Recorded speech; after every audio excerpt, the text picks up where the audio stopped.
오늘도 말씀과 기도로 승리하시는 우리 모두가 되시기를 바랍니다.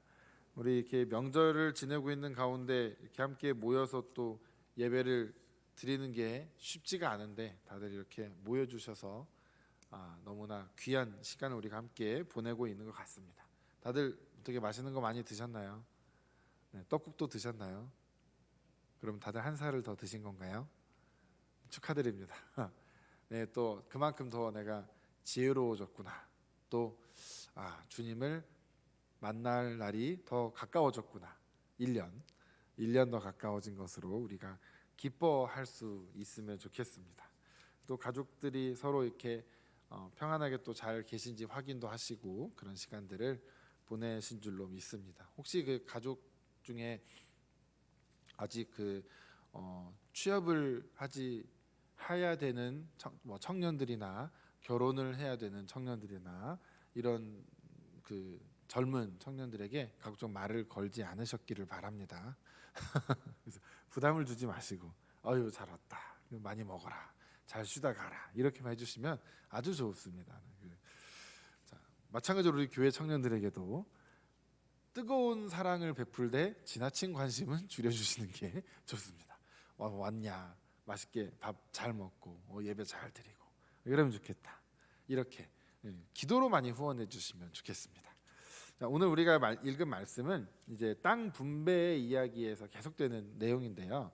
이제 여호수아와 이제 백성들이 땅을 계속 분배를 받고 오늘은 그 중에서 이제 도피성에 관한 이야기가 등장을 합니다.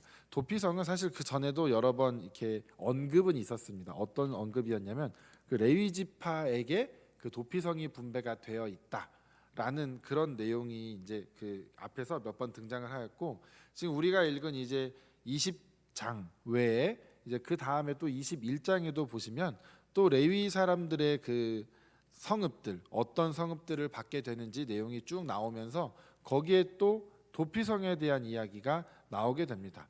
레위 지파가 총 성읍을 48개의 성읍을 받게 됩니다. 그런데 그 중에 6개가 도피성이라고 되어 있습니다. 그 이스라엘 지도를 혹시 지금 성경책에 지도가 있는 분들은 지도를 한번 이렇게 쭉 펴보시면 지도에 크게 파란 그 호수가 2개가 보이죠. 위에 갈릴리 호수, 그리고 아래로는 사해가 있습니다. 그렇죠? 그 중에서 도피성이 6개가 있는데 어디에 있냐면 저쪽 위쪽에 보시면 갈릴리 호수 있죠. 그것보다 약간 위쪽에 있습니다. 갈릴리 호수보다 약간 위쪽. 뭐 찾기는 어렵습니다. 근데 갈릴리 게데스라는 곳이 있는데 갈릴리 호수보다 조금 위쪽에 있고요. 그런 다음에 이제 성경에서 뭐라고 나오냐면 그 에브라임 산지의 세겜, 유다 산지의 기럇 아르바 곧 헤브론과 해서 그 2개는 이제 왼쪽 편에 있습니다. 우리가 볼 때 왼쪽. 그래서 세겜은 항상 우리가 땅 처음에 그 가나안 땅에 들어서 전쟁을 할 때 그 중간쯤에 있는 곳입니다.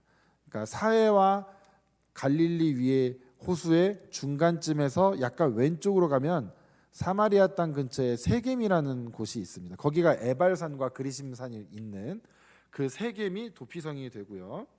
또 아래로 쭉 내려오면 유다 지파 지역의 사해의 왼쪽에 헤브론이라는 곳이 있습니다. 그곳이 또 도피성이 됩니다. 그곳이 또 도피성이 되고요. 이제 지금 이 요단강이 위에서부터 아래로 쭉 이스라엘의 중심을 흐르고 있으면 이제 여리고 그 오른쪽으로 넘어가게 돼서요. 그 루벤 지파 중에서 베셀이라는 곳이 있습니다. 그리고 길르앗 라못이라는 곳이 있고요. 또 이제 마지막 므낫세 지파의 바산 골란이라는 지역이 그렇게 있습니다. 그래서 이 곳들이 총 이렇게 성경에서 보면은 이 지도에서 보면은 맨 위에 하나가 있고 이제 여러분들이 지도를 보실 때 이렇게 되죠. 맨 위에 여기 하나가 있고 이게 지금 갈릴리 사해라면 여러분들이 보실 때 여기 하나, 이쪽에 하나, 이쪽에 하나, 그리고 이쪽에 또 하나 이렇게 해서 6개가 아주 골고루 퍼져 있게 됩니다. 그래서 이 6개가 여러 곳에 딱 퍼져 있는데 그게 어디에서부터 출발을 하든지 6개의 도피성 중 한 곳에는 도달을 한다는 조건 하에 하루 안에 도달할 수 있는 지역을 둔 겁니다. 그러니까 내가 어디서 도피성을 가야겠다라고 마음먹으면 6군데 중에 아무데나 제일 가까운 데를 간다고 할 때 어디서든 걸어서 하루 만에 도착할 수 있는 거리에 도피성을 두었다라는 거죠. 왜냐하면 그 이상은 더 이상 도망가다가는 이렇게 쫓아오는 사람들에 의해서 붙잡히거나 여러 가지 일들이 발생할 수 있는데 빨리 도피성 안으로 들어갈 수 있도록 그렇게 배려를 했다라는 것이죠. 그래서 그 6군데를 도피성으로 삼게 되어 있습니다. 그렇다면 이 도피성의 그럼 기능은 무엇일까? 그것이 바로 이제 구약의 율법에서 보면 사람이 그 실수로, 과실로, 그러니까 내가 저 사람을 죽일 마음도 없었고 해할 마음도 없었는데 어떻게 나도 모르는 사이에, 그러니까 부지중이라는 거 내가 알지 못했다라는 거죠. 부지중에 내가 실수로 누군가를 죽인 경우입니다. 그런데 죽게 된 사람의 가족이나 친지들은 어떨까요? 기분이? 저 사람이 지금 과실로 죽였는지 어땠는지는 크게 중요하지 않겠죠. 지금 저 사람 때문에 내 가족이 죽었다라는 게 될 거 아니겠습니까? 그러니까 지금 이 피해 보복을 해야 되는 거죠. 그러니까 그 사람을 잡아서 죽이려는 사람들이 당연히 존재했을 것입니다. 그래서 그곳에서부터 이제 보호하기 위한 하나님의 법입니다. 그래서 이 하나님께서 왜 그럼 이 억울한 사람이 있을 텐데 왜 이쪽만 보호를 해줄까? 이런 생각이 조금 드실 수도 있는데 그것은 이 피가 자꾸 피를 부르는 이 복수의 굴레를 끊어내기 위함입니다. 그 복수의 굴레를 끊어낸다는 게 굉장히 중요한데 이 한쪽에서 죽게 만들었으면 처음에는 우발적인 게 아니라 그 부지중에 죽게 만들었는데 그것을 복수를 하면 이제 이거는 의도를 갖고 살인을 한 게 됩니다. 그럼 이제 그거에 대해서 또 이쪽 사람의 가족이 또 보복을 하게 되겠죠. 그게 끊임없이 일어나면 하나님께서는 말씀을 하십니다. 내가 이스라엘 가운데 있고 그리고 그 땅은 피를 머금게 되고 그 피는 피의 값으로만 다른 걸로는 절대 그 피를 없는 걸로 돌이킬 수 없다라는 것. 그래서 하나님께서는 이 피가 이쪽에서 흐르면 또 다른 피가 또 흐르고 이것을 절대로 서로 상쇄시킬 수 없다라는 말씀을 주시는 거예요. 그래서 피가 피를 부르는 그 굴레를 끊어내야 되는데 그거는 결국 법으로 하나님께서 정해 놓을 수밖에 없다라는 것입니다. 그래서 하나님께서 그것을 고의로 사람을 죽였다라는 재판의 결과가 만약에 드러났다라면 그때는 도피성에 숨은 사람이라도 나와야 됩니다. 그 사람이 고의로 그랬다라는 게 드러나면 그거는 그 사람이 거짓으로 지금 도피성에 도망간 것이기 때문에 그 사람은 끌어내서 이제 재판에 따라서 이제 벌을 받게 되는 것이죠. 그런데 그렇지 않은 경우에는 그 성에 들어간 도피성에 있는 그 제사장이 죽기 전까지는 그 사람은 보호를 받게 됩니다. 되게 독특한 법이죠. 되게 독특한 법입니다. 그 제사장이 죽기 전까지는 그 사람은 보호를 받게 된다라는 것이죠. 그러니까 대제사장입니다. 대제사장. 근데 왜 그럴까? 만약에 이런 생각을 저는 이렇게 약간 이런 혼자 상상을 해보는 겁니다. 내가 운 좋게 수명이 얼마 남지 않은 대제사장의 도피성에 도망을 갔다. 내가 도망을 딱 갔는데 저 대제사장이 1년도 안 돼서 이렇게 죽게 될 수도 있는 거 아니겠습니까? 그러면 거기로 도망간 사람은 뭘까요? 오예, 나는 땡 잡았다 이렇게 될까요? 만약에 그 사람이 진짜 부지중에 누군가를 죽게 한 것이라면 뭐 괜찮겠죠. 원래 보호해주기 위함이니까, 그렇죠? 근데 그렇지 않은 경우라면 되게 곤란한 상황이 벌어지겠죠. 고의로 죽이고 도망갔는데 대제사장이 죽게 돼서 자유의 몸이 되어버리는 경우도 있을까요? 없을까요? 우리가 생각할 땐 있을 수 있겠죠. 그런데 막 그거를 제가 뭐 찾아보지는 않았고 그런 경우가 과연 있었을까 없었을까 상상은 해보지만 있었을 수도 있고 없었을 수도 있겠죠. 하지만 하나님께서 만드신 그 법에 어떤 편법을 사용해서 사람들이 그 이득을 취하려고 하거나 그것을 악용하려고 할 때, 제가 볼 때는 구약 시대에 하나님께서는 그것을 그냥 내버려 두는 일은 가급적 없어졌던 것 같고, 만약에 그것이 내버려 두는 일들이 생겼을지라도 어떤 식으로든 나중에 분명히 그 사람은 혹은 그 피의 죄값은 어떤 식으로든 받게 되어 있다라는 겁니다. 그런데 그런 일들을 끊어내지 못하면 결국은 그 사람 때문에 거기 사는 백성들 전체가 그 죄의 피값으로 인하여서 나중에 고통을 받게 되는 일도 벌어진다라는 것입니다. 어쨌든 가장 중요한 것은 이 도피성이라는 제도는 복수를 통한 피 흘림, 그리고 그 복수의 악순환을 방지하기 위한 것, 그리고 그것이 정말 고의였는지 아니면 우발적인 어떤 그 부지 중에 자신도 모르는 사이에 그렇게 된 것인지에 대해서 정확한 판단을, 조사를 해서 판단을 내릴 수 있는 시간적 여유를 갖기 위한 그런 목적도 들어 있는 것이죠. 그래서 하나님께서는 그런 식으로 보호를 해주셨던 것을 우리가 보게 됩니다. 그런데 이게 얼마나 하나님께서 중요하게 생각을 하셨냐면, 그 유대인들의 성경에 나오는 것은 아니지만 유대인들의 전승에 따르면 그 도피성으로 가는 길, 그러니까 처음부터 다 그렇게 되어 있는지 모르겠는데 도피성으로 가는 길이 폭이 14m 정도가 되었다고 합니다. 그러면 굉장히 넓은 도로거든요. 14m라면 제 키가 1m 80 정도, 80인데 그럼 제가 옆으로 누워서 제가 몇 명이 7명이 옆으로 누운 것보다 더 한 8명이 옆으로 쭉 누운 정도 길이, 엄청난 길이거든요. 그러니까 이 도피성으로 도망가는 도로가 어디 좁아서 잘 보기 힘든 데 있는 게 아니라 딱 가다가도 이렇게 뻥 뚫린 도로가 나타나면 아, 저기가 도피성으로 가는 곳이구나 라는 걸 대번에 알 수 있게 두었다라는 거죠. 그리고 반드시 표지판을 세워뒀다고 합니다. 도피성은 이쪽으로 가야 된다. 그러니까 그만큼 복수가 복수를 낳는 그런 피의 살인은 하나님께서 어떻게든 멈추고 싶으셨던 그 뜻이 있으셨고, 그것을 위해서 길을 잘 닦아 놓으라는 그 뜻에 따라서 백성들이 그대로 법에 따라서 해 놓았다라는 것입니다. 그래서 그곳으로 누구나 피할 수 있도록 해 주셨다. 이것이 바로 이 도피성이 의도하는 바입니다. 그렇다면 이것이 구약 시대에는 그렇다고 하는데, 그럼 이것이 오늘날 우리에게는 어떤 교훈을 줄 수 있을까? 이 도피성이 우리에게는 무슨 깨달음을 가질 수 있게 할까 생각해 본다면, 이 사실 도피성에 갇힌 사람들이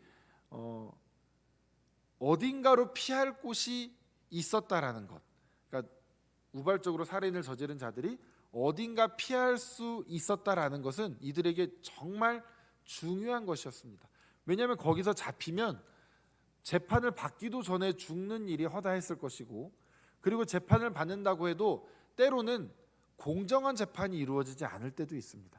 내가 잘못해서 누군가를 죽게 했는데 그 사람이 굉장히 권세 있는 어떤 사람이었다라면 그 사람과 또 재판하는 그 과정 가운데 그게 공정하게 이루어지지 않는 일도 더러는 있었겠죠. 그렇다면 저 같으면 제가 누군가를 실수로 죽게 했는데 딱 봤을 때 누가 봐도 저건 올바른 판단이 이루어지지 않을 것 같다라는 것이 제가 보여지면 저는 그냥 바로 도피성으로 도망갈 것 같습니다. 왜냐하면 나는 아무리 결백해도 저 사람들이 판결을 제대로 내리지 않을 것 같다라는 그런 불안한 마음이 있을 것 같습니다. 그런 사람들도 아마 분명히 도망을 갔겠죠. 그런 식으로 해서 그곳에 도망을 가서 머물러 있었는데, 그럼 도피성은 편안했느냐? 그것까지는 잘 모르겠습니다. 하지만 도피성에 가는 사람들에게 그들이 그곳에서 지낼 수 있도록 집도 땅도 분명히 제공을 받았던 것으로는 보여집니다. 하지만 이제 자신이 그곳으로 도망쳐 왔기 때문에 사실은 자신의 연고지는 이제 사라진 거죠. 자신의 친척들, 고향들 다 떠나서 홀로 그곳에 왔기 때문에 이제 그곳에서 다시 새롭게 터전을 세워 가야 되는 것이기 때문에 어느 정도 그곳에서 정착해서 살기 전까지는 좀 많이 고달팠을 수 있고, 또한 우리가 지금 명절을 맞이해서 가족들도 만나고 고향에도 가고 하지 않습니까? 뭐 자유롭지 못해서 고향에 가지 못하는 분은 안 계시겠죠. 우리가 옛날에야 그 역사 가운데 남과 북이 이제 분단이 되어서 정말 고향 땅에 가지 못하는 분들도 계셨지만 요즘 세대들은 그러실 분들은 이제 거의 계시지 않죠. 그런데 이 사람들은 고향에 가고 싶어도 혹시 부모를 누구를 만나고 싶어도 가족이 물론 오면 만날 수는 있었겠지만 이들은 그렇게 고향 땅에 가보지를 못했다라는 것이죠. 그러니까 그들의 삶도 어쨌든 그 안에서 어느 정도 고달픈 삶을 살아갔을 것으로는 보입니다. 그런데 이제 이게 오늘날 우리에게 주는 교훈이 무엇이냐? 바로 우리도 우리에게 도피성이 필요하다라는 것이죠. 우리의 도피성은 그럼 어디가 될 거예요? 당연히 우리의 피난처이신 예수 그리스도가 우리의 도피성이 되어 주시는 것입니다. 우리가 죄를 지었을 때 우리가 갈 곳이 어디가 있겠습니까? 다른 곳은 우리에게 죄를 지은 우리로서는 다른 갈 곳은 아무것도 없습니다. 오직 예수 그리스도에게로 밖에 우리는 갈 수가 없습니다. 죄를 지은 우리가 다른 곳으로 간다고 하면 그곳에서 과연 우리가 받아들여질 것인가? 저는 그것은 잘 모르겠습니다. 어떤 공동체냐에 따라서, 어떤 가족이냐에 따라서, 어떤 죄냐에 따라서 그것은 천차만별이겠죠. 하지만 우리가 죄를 지었을 때 우리 예수 그리스도에게로 나가는 것만큼은 절대 거기에 대해서 가로막는 것이 없다라는 것이죠. 예수님은 언제나 우리를 맞이해 주시고 우리를 환영해 주십니다. 그리고 이제 우리는 그 예수 그리스도 안에서 우리의 죄를 다시 해결해야 되죠. 우리가 정말로 죄를 지었을 때는 정말 주님 앞에 나아가야 하는 것이겠죠.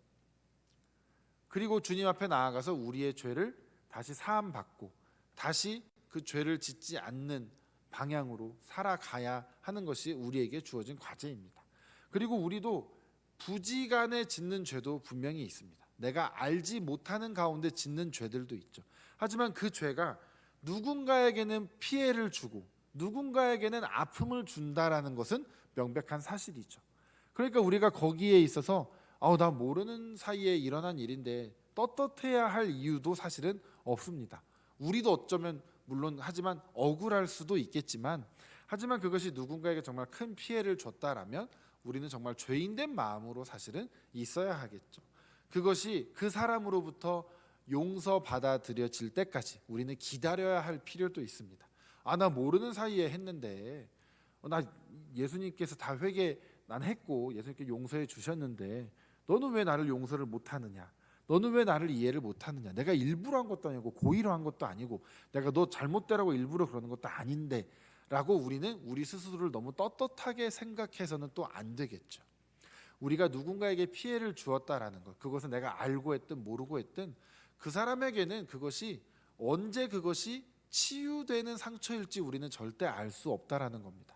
대제사장이 1년 뒤에 죽을지 5년 뒤에 죽을지 30년 뒤에 죽을지 60년 뒤에 죽을지 아무도 알지 못합니다. 하지만 6개 중에 어느 도피성에 들어갔든 거기서 이제 도피성을 바꿀 수는 없습니다. 가서 봤더니 대제사장이 너무 젊고 너무 건강해서 도저히 나보다 오래 살 것 같지, 나보다 너무 오래 살 것 같아 보이면 불사 잘못 들어왔다. 이렇게 생각하는 것 자체가 잘못된 생각이죠. 뭐 그런 걸 따졌겠습니까? 내가 지금 도피성에 있는 가운데 생각하는 거죠. 내가 어쨌든 지금 이곳에 피해 있지만 나로 인해서 어쨌든 누군가는 지금 아픔을 당해 있다라는 것, 그리고 그 사람의 가족들이 지금 고통 가운데 있다라는 것을 도피성에 사는 내내 그 사람도 그것을 생각해야 되죠. 미안한 마음은 가져야 되겠죠. 자기가 일부러 하진 않았을지라도. 우리도 마찬가지입니다. 우리가 누군가한테 잘못을 저지르고 누군가한테 피해를 주었을 때 우리가 그 사람을 찾아가서 잘못했다라고 용서를 구할 수 없는 상황도 있죠. 그 사람이 나를 정말 보기도 싫어할 수도 있고 또 그 사람을 만날 수 없는 상황일 수도 있고 다양한 상황들이 우리에겐 존재하지만 우리가 반드시 기억해야 될 것은 그 사람이 나를 용서하기 전까지는 나는 그 사람에게 있어서 미안한 마음을 계속 가지고는 있어야 한다라는 것이죠. 그것에 있어서 물론 예수님께 우리가 죄사함 받는 것과 별개로 그것은 별개로 우리가 이웃을 사랑하라는 그 율법에서 볼 때 그것은 우리에게 꼭 필요한 마음가짐인 것 같습니다. 그래서 우리가 오늘 도피성에 가는 이들 또 도피성에 내가 가야 하는 경우 두 가지를 다 생각해 봐야 되겠죠. 지금까지는 그러니까 후자를 말씀드렸죠. 내가 도피성에 가야 되는 경우, 즉 내가 누군가에게 잘못을 저질렀을 때, 이제 반대로 누군가가 나에게 잘못을 저질렀을 때도 있겠죠. 그럼 그 사람이 도피성에 있는 것처럼 계속해서 내 앞에서는 고개도 들지 못하고 내 앞에서는 나랑 눈도 못 마주치고, 그 사람이 명백히 잘못한 게 확실한 경우죠. 이것은 그 사람이 정말 계속 그렇게 살아가고 있을 때 우리가 그것을 보면서 처음에는 우리도 용서가 안 되고 우리도 마음이 어렵고 이런 상황이 있을 수 있겠죠. 그렇지만 계속해서 그 사람이 그래도 일관된 태도를 보이고 그 사람이 뉘우치는 모습을 보이고 용서를 구하는 모습과 이런 것들이 보여질 때 우리가 과연 그럼 언제까지 이 미움과 분노와 이것을 언제까지 우리가 가지고 있을 것인가, 이것은 또한 우리에게 주어진 또 새로운 과제가 되는 거겠죠. 무조건적으로 그것을 빨리 막 떨쳐라라고 막 우리가 요구한다고 한들 그것이 절대 바로 되는 것은 아닙니다. 사람마다 그 시간이 걸리는 것이 다 다르고 사람마다 그 마음이 다 다르기 때문에 누군가를 용서한다는 것은 정말 그것은 나와 하나님과 또 그 사람과의 그 관계 안에서 이루어지는 것이기 때문에 그 주변 사람들이 그거에 대해서 빨리 해라 어쩌라 절대 말할 수 없는 거죠. 하지만 자신만은 그것을 알고 있겠죠. 이것을 내가 언제까지 이 마음으로 가지고 있을 것인가, 언제 이 마음을 차라리 터뜨릴 건가, 아니면은 이 마음을 하나하나 이제 덜어낼 것인가, 하나님 앞에 나아가 기도하면서 우리도 그것을 생각해야 되겠죠. 나를 정말 아프게 했었던 사람, 나를 정말 힘들게 했었던 사람을 생각하면 정말 생각하기도 싫을 수 있겠지만, 꿈에 나올까 두렵고 정말 무섭고 힘들 수도 있겠지만, 우리가 그것이 현재 내 삶을 좀 먹고 있고 현재 그 기억이 내 삶을 너무 아프게 하고 있다면 그 사람을 만나서 해결하는 것과 별개로 내 스스로 그것을 극복해 나가는, 해결해 나가는 시간들이 또 따로 필요하다라는 것이죠. 그래서 우리가 용서하는 것, 또 우리가 용서받는 것, 이것에 대해서 오늘 도피성을 통해서 한번 우리가 깊이 생각해 보시고, 하나님께서는 왜 이들에게 이런 법을 만들어서 이들을 분리시키는 일들을 왜 하셨을까? 왜 이들을 떨어뜨려 놓았을까? 이것을 우리가 한번 곰곰이 생각해 보시면서 우리에게도 그런 시간들이 그런 필요한 것이겠구나. 그 시간 동안 우리는 그럼 무엇을 해야 하는 것일까? 이것을 우리가 고민하면서 살아가시는 그런 하루가, 그런 날들이 되시기를 주님의 이름으로 축복합니다. 주님 감사합니다. 오늘 도피성의 이야기를 통하여서 우리가 누군가에게 잘못을 저지르고 또 누군가 우리에게 잘못을 저질렀을 때 그 상황에 대해서 한번 생각해 보았습니다. 주님, 우리가 정말 어떤 상황에 놓여 있을 때 지혜롭게 행할 수 있는 자들이 되게 하여 주시고, 또한 남에게 피해 입히지 않도록 늘 우리의 말과 행동을 조심하며 이웃을 내 몸과 같이 사랑하며 살아갈 수 있는 자들이 되도록 주여 인도하여 주시옵소서. 감사드리오며 거룩하신 예수님의 이름으로 기도드렸습니다. 아멘.